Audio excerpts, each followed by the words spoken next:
बस जहरीली जड़ी बूटी थी। अभी तक ठीक महसूस नहीं हो रहा। मैदे पर बहुत असर किया था उसने, इसीलिए वॉश करवाना पड़ा। जो भी था, अब मैं ठीक हूँ। हाजरा साहिबा, जरा यहाँ आइएगा। जी कहिए। सुहा साहिबा को दवाई देनी है, किचन में जाइए और जल्दी से एक गिलास लेकर आइए।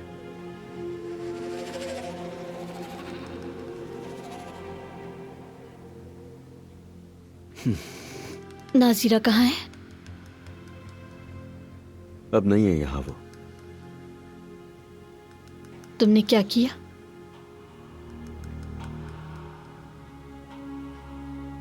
उसके साथ क्या किया है?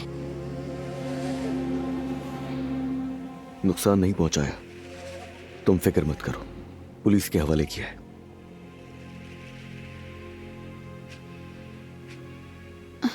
और जानान?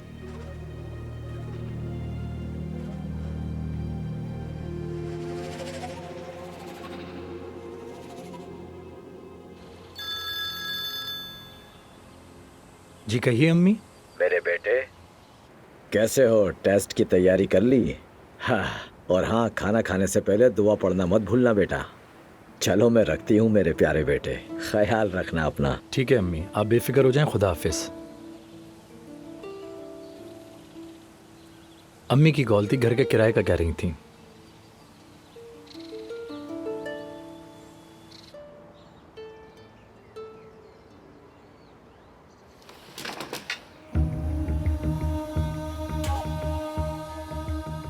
महविश, ईशो को अपने कमरे में ले जाइए।